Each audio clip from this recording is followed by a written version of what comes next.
America और Japan के बीच की यह लड़ाई 7 दिसंबर 1941 में ऑफिशियल शुरू हो गई थी। इस दिन जापान की सेना ने पर्ल हार्बर पर अचानक हमला कर दिया था। जापान के जहाज़ों ने आकाश से बम गिराए और यूएस नेवल शिप्स को तबाह कर दिया।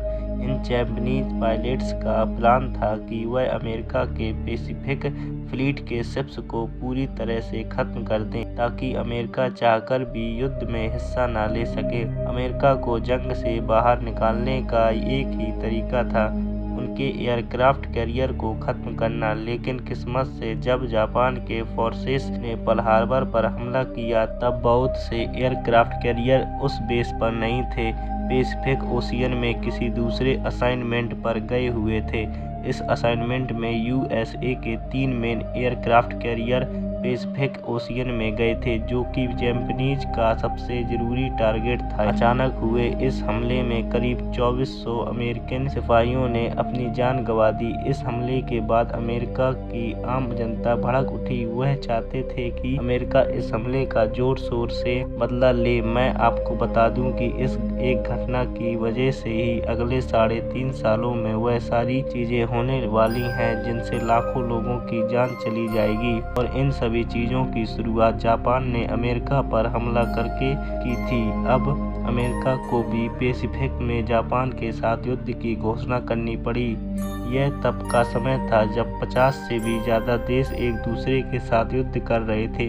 अमेरिका और ब्रिटेन जैसे देश एलाइज नाम के ग्रुप में थे, वहीं जापान और जर्मनी जैसे देश एक्सिस नाम के ग्रुप में थे।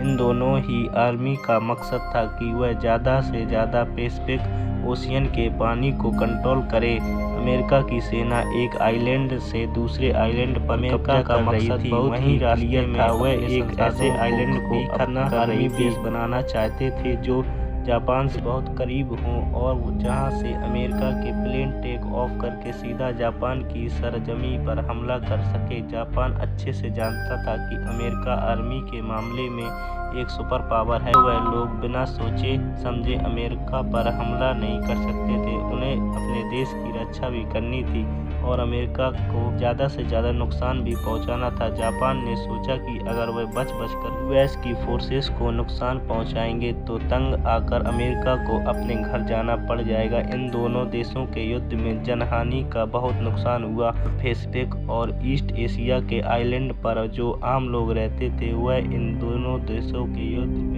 के बीच फंस गए थे। उन्हें इन दोनों देशों से कोई लेना देना नहीं था, लेकिन तब भी उन्हें बहुत नुकसान झेलना पड़ा। जापान और अमेरिका दोनों ही पीछे नहीं हट रहे थे। कोई तो बहुत ही कठोर फैसला लेने का वक्त था। जापान के ऊपर एटॉमिक बम गिराने की पहली सीढ़ी बैटल ऑफ ओकिनावा के बाद शुरू हुई। यूएस की आर्मी जापान के करीब आती जा रही थी। जापानीज सेना जानती थी कि अगर यूएस आर्मी ने ओकिनावा पर कब्जा कर लिया तो उनकी सरजमी पर भी कब्जा हो जाएगा। जब ओकिनावा को लेने का युद्ध शुरू हुआ, तब दोनों ही पक्ष भारी मात्रा में कुछ न कुछ खोने के लिए तैयार बैठे थे।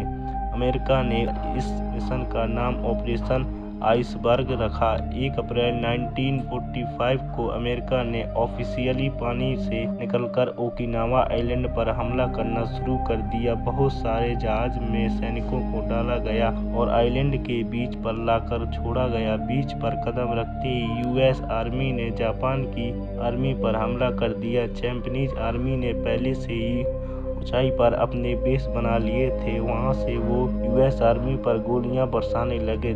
जापानीज आर्मी किसी भी हालत में हार नहीं मान सकती। जापानीज सेना का एक ही मकसद होता है कि जब तक एक भी सैनिक जिंदा है तब तक लड़ते रहो और कभी भी आत्मसमर्पण मत करो। यूएस आर्मी का एक ही टारगेट ओकिनावा आइलैंड में मौजूद कैनेडा एयरबेस को लेना था, जहां से वह जापान के मेन आइलैंड पर अपने जहाजों से हमला कर सकते थे। जापान की टेरिटरी पर कब्जा करने के इस मिशन का नाम ऑपरेशन डाउनफॉल था। हजारों जहाजों की मदद से ओकिनावा आइलैंड पर हमला किया गया, पर जापानीज भी अंदर तक छुप कर बैठे हुए थे। अपनी कामिकाज़ मिसाइल की मदद से वे अमेरिका को बहुत नुकसान पहुंचा रहे थे। दोनों ही तरफ से खून की नदियां बह रही थी। कहा जाता है कि बैटल ऑफ ओकिनावा में जितने लोगों की जानें गई, उतनी पैसिफिक ओशियन की किसी भी जंग में नहीं गई।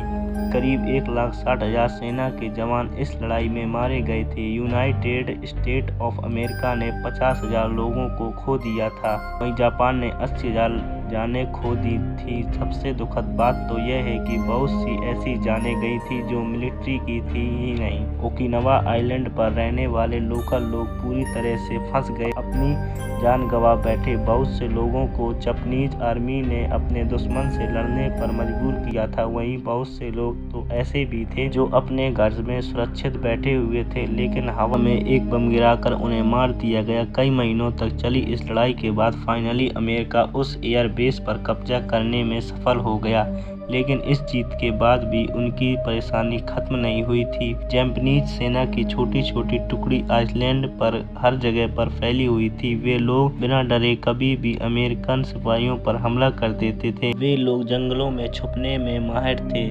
जब भी उन्हें पता चलता कि अमेरिका कुछ प्लान करने की कोशिश कर रहा है तो वे तुरंत उन पर हमला करके उस प्लान को नष्ट करने की कोशिश करते। अब ऐसे दुश्मन से अमेरिका भी कैसे लड़े जो जंगल में छुपकर कभी भी वार कर सकता है। जापानीज सेना घात लगाकर जंगल में बैठी रहती थी। जब भी कोई अमेरिकन सोल्जर पहरा देने आता तो वह उनका शिकार बन जाता। यहाँ तक कि इन जंगलों में रहने वाले सैनिकों को यह तक नहीं पता चला था कि अमेरिका ने एटम बम गिराकर जापान को हरा दिया था। युद्ध खत्म होने के बाद भी वे लोग अमेरिका पर हमला कर रहे थे। बैटल ऑफ ओकिनावा में हुई जनहानि का नाश देखकर अमेरिका सदमे में आ गया था। अगर इतने छोटे से आइसलैंड पर कब्जा करने के लिए इन्हें इतना नुकसान झेलना पड़ रहा है, तो जब वे जापान की मेन सरजमी पर कब्जा करने जाएंगे तो क्या होगा। इस मिशन में जो नुकसान होगा उस बात का अंदाजा तक अमेरिका नहीं लगा पा रहा था।